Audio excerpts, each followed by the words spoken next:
सभी महापुरुषों को नमन करती हूँ, सभी समाज के अग्रगुरुओं को नमन करती हूँ। नारी मुक्तिदाता, संविधान निर्माता परम पूज्य बाबा साहब को भी नमन करती हूँ, वंदन करती हूँ। और यहाँ सभी माताएं बहनें बैठी हुई हैं, सभी बुजुर्ग, सभी सम्मानित, सभी को मेरा क्रांतिकारी जय भीम नमो बुद्धाय। हम सभी जानते हैं कि संविधान कब बना, कब लागू हुआ, लेकिन हम ये नहीं जानते कि संविधान का मतलब क्या है, संविधान क्यों जरूरी है, हमें इसे क्यों पढ़ना चाहिए, क्या इसमें जो अनुच्छेद लिखे हुए हैं, पार्ट लिखे हुए हैं, इसमें कितनी सभी अनुच्छेद हैं, पार्ट्स हैं, इनका मतलब क्या है, ये क्यों जरूरी है, ये अवसर और ये समानता का अधिकार क्यों है, ये सभी अनुच्छेदों के बारे में सभी को पता होना चाहिए, सभी बच्चों को पता होना चाहिए, क्योंकि संविधान ही है जो आपको हक, अधिकार और सम्मान दिलाता है। एक व्यक्ति का जो मान सम्मान है वो संविधान ही दिलाता है। या सदियों से जो परंपराएं चली आ रही थी, जो रूढ़िवादी अंधविश्वास जो चला आ रहा था, प्रथाएं जो चली आ रही थी, क्या हमारा उन्होंने कभी भला किया? शायद नहीं। भला तो सिर्फ किया है तो संविधान ने किया है, संविधान के द्वारा किया गया है। आप कहीं पर भी जाते हैं, आप कोई गलत काम करते हैं तो कानून की नज़र में वो गलत ठहराया जाता है। हम पढ़ाई क्यों करते हैं? ताकि हम शिक्षित होकर उसका अच्छे से प्रयोग किया जाए, अपना अधिकार और राइट्स को जान सकें। तो इसी को मैं ध्यान में रखते हुए प्रस्तावना को पढ़ने जा रही हूँ।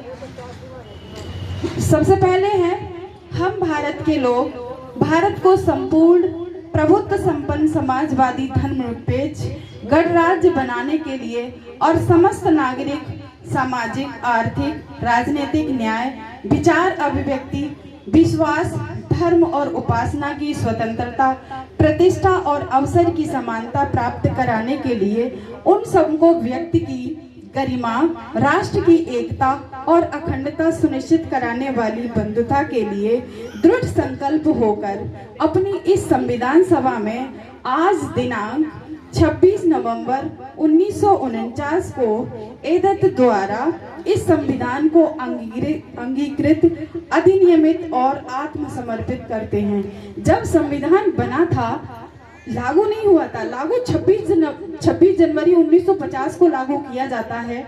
जब ये बना था तो ये एक जो ऑब्जेक्टिव्स होते हैं वो रखे गए थे लोगों के सामने कि संविधान की जो प्रस्तावना है, प्रस्तावना के अनुसार ही पूरा देश चलाया जाएगा, क्योंकि उसमें समानता है, स्वतंत्रता है, बंधुता है।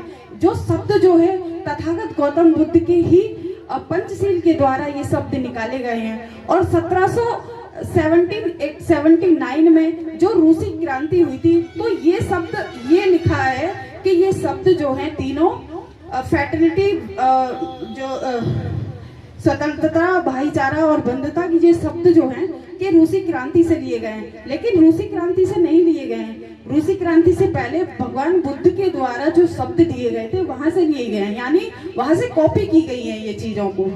तो बाबा साहब ने क्या चेतावनी दी थी?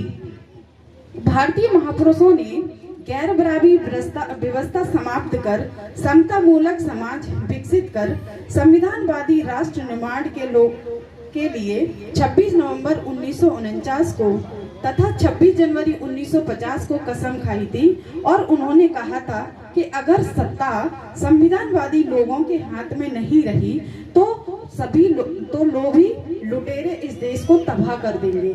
ये जो शब्द लिखे हैं इन पे थोड़ा सा गौर करने की जरूरत है।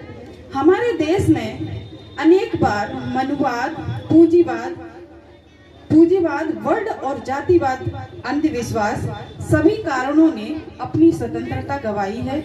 इसीलिए देश में जाति विहीन समाज की स्थापना होनी चाहिए।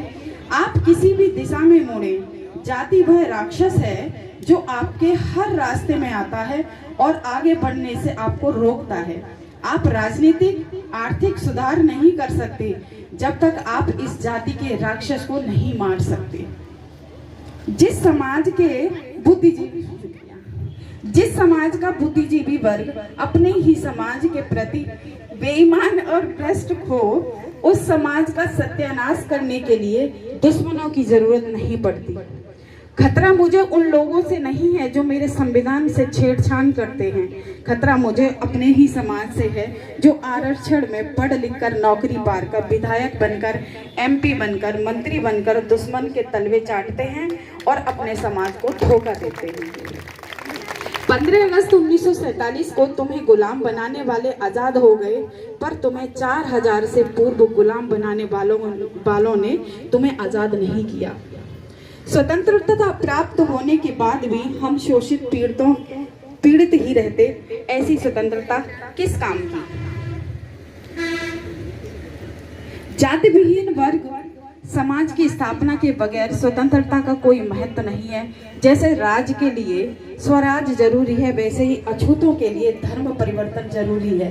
दोनों का आंतरिक उद्देश्य एक ही है, आजादी की चाह। कमजोर लोग न्याय हासिल नहीं कर सकते। कमजोरों को अपने पहले शक्ति का निर्माण करना होगा और शक्ति का निर्माण संगठन के बगैर मुमकिन नहीं है। वोट का अधिकार हर व्यक्ति को गुलामी से मुक्ति की राह प्रशस्त करता है।